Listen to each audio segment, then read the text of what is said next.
Bon jeudi, bon Disney News. Cette semaine, je vous fais ça jeudi puisque hier, quand je suis venue pour m'installer, j'ai sorti ma caméra et tout, Disney ont commencé à sortir plein de nouvelles quand même intéressantes. Donc, je me suis dit, je vais attendre que les nouvelles soient toutes sorties et je vais faire la vidéo demain pour que vous puissiez être vraiment aux dernières nouvelles. Donc là, aujourd'hui, il ne devrait pas avoir trop de nouvelles qui vont sortir pendant que je vais filmer mon vidéo. Donc, je me lance tout de suite avec vos nouvelles de la semaine. Donc, on va commencer à Magic Kingdom. Hier, Disney a annoncé que le manège de Buzz Lightyear Space Ranger Spin va avoir une transformation. Des nouveaux véhicules, des nouveaux fusils, des nouvelles cibles et même des nouvelles scènes. Le manège va fermer en août 2025 pour réouvrir en 2026. On n'a pas de date encore pour la réouverture. Et ça, c'est une nouvelle que je suis très contente puisque ma mère avait pris sa retraite de Buzz Lightyear vu qu'elle n'était jamais capable d'avoir beaucoup de points, elle n'était pas capable d'avoir de Galactic Hero. Donc, elle m'a toujours dit, j'ai pris ma retraite, c'est fini, je ne fais plus ce manège-là. Donc là, hier, je l'ai appelé, j'ai dit, maman, on y va au mois de mai. C'est ta dernière chance de faire Buzz Lightyear et d'avoir Galactic Hero. Donc, je vais la traîner de force jusqu'à temps qu'elle ait son Galactic Hero. Mais elle va l'avoir. S'il faut que je vise pour elle, je vais le faire. Mais ça va être son fusil à elle. Donc, si vous voulez faire Buzz Lightyear une dernière fois, profitez-en avant le mois d'août, puisque au mois d'août, il va fermer. Et les nouveaux fusils vont être des fusils qu'on peut prendre dans nos mains. Donc, ça va être beaucoup plus facile. La nouvelle version de Buzz Lightyear va être, dans le fond, beaucoup plus facile à jouer que la version actuelle. Donc, ça va être le fun. Un petit peu moins challengeant, je vous dirais, pour avoir Galactic Hero, mais ça va quand même être le fun. Donc là, profitez-en. Je vous mets au défi d'avoir Galactic Hero au moins une fois. Ceux qui ont des voyages d'ici le mois d'août, d'avoir Galactic Hero au moins une fois avant que le manège ferme. Donc, go, go, go! Piou, piou, piou! Ensuite, à la parade Disney Starlight Nighttime Parade, celle qui va être de soir à Magic Kingdom. Ils n'ont toujours pas annoncé de date, mais ils ont dit que ça allait être un petit peu plus tard dans l'été. Puisque normalement, Disney, quand ils parlent de l'été, souvent c'est au mois de juin. Mais fin mai, début juin, c'est pour eux, c'est la période estivale qui commence. Donc, ils n'ont pas de date encore. Ils avaient dit pour l'été, mais là, ils ont dit que ça allait être un petit peu plus tard dans l'été. Donc, est-ce que ça va être en juillet, en août, en septembre? On ne le sait pas. Mais je garde l'œil ouvert pour vous. Mais la date va sûrement sortir bientôt, puisque là, ils sont vraiment en mode été 2025 à Walt Disney World. Maintenant, à Epcot, il y a un nouveau lamentin et elle s'appelle Mermaid. Pourquoi qu'elle s'appelle Mermaid? En fait, c'est qu'elle a la queue coupée en deux un petit peu. Donc, ça fait une queue de style petite sirène. Donc, ils l'ont appelée Mermaid. Et on ne sait pas pour combien de temps qu'elle va être là, mais on sait que c'est temporaire puisque Epcot est rendu vraiment comme un centre de réhabilitation pour les lamentins. Donc, je ne sais pas si à votre prochaine visite, ça va être elle qui va être là. Mais pour l'instant, c'est Mermaid qui est là. Donc, si vous voulez aller voir la petite sirène version lamentin, c'est là que ça se passe. Maintenant, on va aller à Hollywood Studios. Pour tous ceux qui ont des passes annuelles ou des billets qui ont besoin de faire des réservations, donc ça, c'est tous ceux qui n'ont pas de forfait, là, pensez-y pas, là. Mais ceux qui ont des passes annuelles, entre autres, pour la journée du 4 mai, donc May the 4th, les réservations sont complètes. Je vous avais déjà dit que ça s'en venait quand même plein et là, c'est complètement complet. Donc, vous ne pouvez plus prendre de réservation pour Hollywood Studios. Vous pouvez toujours prendre une réservation pour un autre parc, aller scanner et ensuite vous diriger à Hollywood Studios, mais vous ne pouvez pas y aller directement le matin à Hollywood Studios, donc c'est sûr que vous allez perdre un petit peu de temps à ce niveau-là. Mais c'est la seule solution pour vous qu'il y a si vous voulez aller à Hollywood Studios le 4 mai pour la célébration de Star Wars et que vous avez une passe annuelle et que vous devez réserver. Plus de réservation, donc il faut faire le petit tour de passe-passe. Ensuite, encore hier, Disney a annoncé des super de belles nouvelles pour Hollywood Studios puisqu'ils ont annoncé que le spectacle des vilains Unfairly Ever After et le spectacle de la petite sirène The Little Mermaid A Musical Adventure vont faire leur début le 27 mai prochain. Donc, les deux, le 27 mai, ouverture officielle. J'ai super hâte de voir ça. Je les manque de 2 semaines et demie. Je suis un petit peu déçue pour ça, fait que ça va aller à mon prochain voyage qui est un petit peu plus tard dans l'année.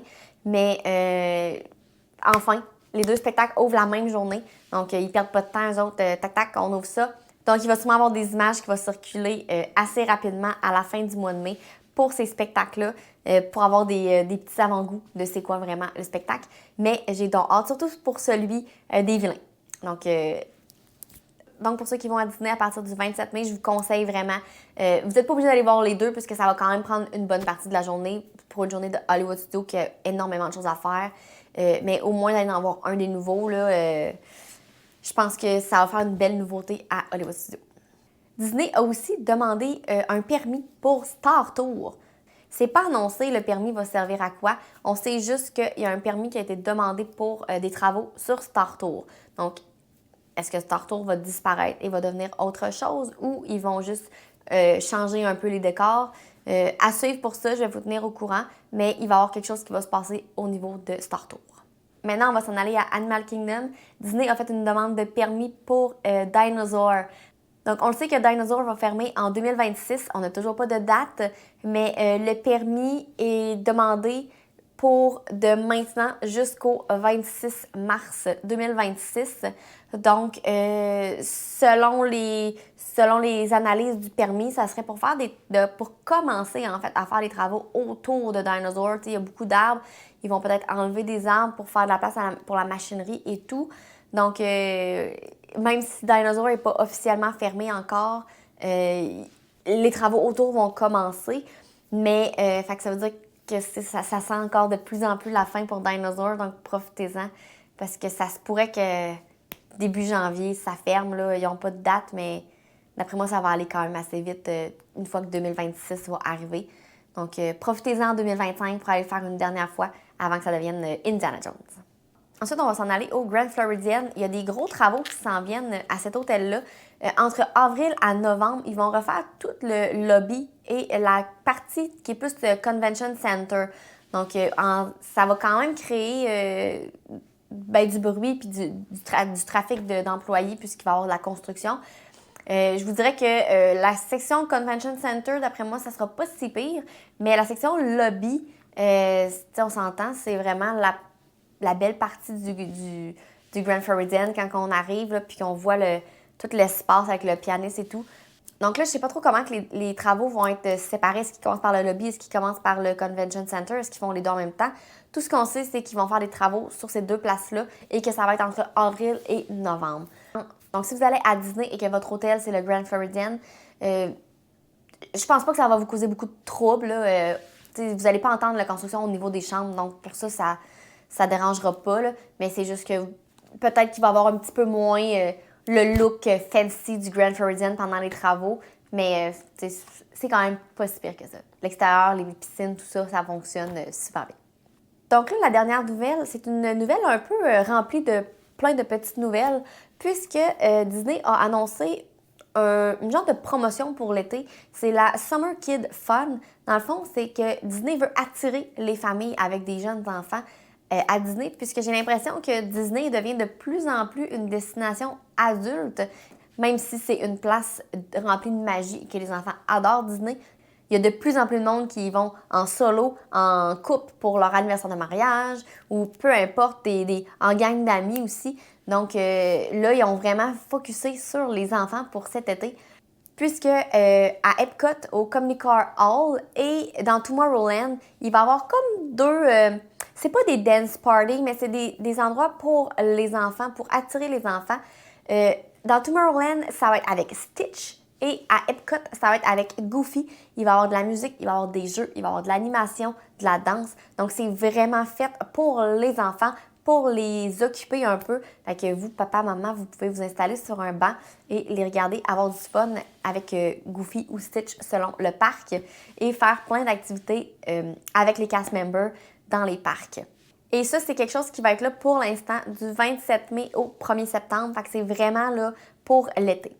Aussi, toujours pour l'été, donc du 27 mai au 1er septembre, dans les parcs, pour les Early Entry, Disney a décidé de mettre des personnages. On n'a pas les personnages qui vont être disponibles encore, on n'a pas les emplacements, mais ils ont dit que ça allait être des personnages qui allaient se promener.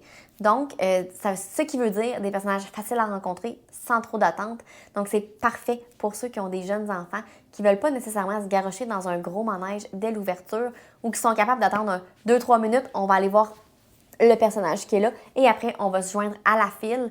Ou pour les parents qui ont des jeunes enfants puis qui ne peuvent pas faire la ride en même temps puisque les enfants sont trop petits, un des parents peut aller rencontrer des personnages pendant que l'autre attend en file pour faire le manège. Donc, ça va être des belles options aussi pour les enfants, mais aussi pour les adultes qui adorent rencontrer les personnages. Je me sens un petit peu visée par cette annonce-là parce que moi, j'adore les personnages et j'aime pas ça attendre trop longtemps pour les personnages. Donc, c'est sûr que si j'en vois un se promener, que je peux prendre une photo rapide, je vais être dans la file et je vais être là. Donc là-dessus, c'est tout pour vos nouvelles cette semaine. Moi, je vous dis à samedi pour votre vidéo à Disney. Et en plus, cette semaine, c'est les fun facts, mes vidéos préférées. Et sinon, on se voit mercredi prochain pour vos prochaines Disney News. Bye!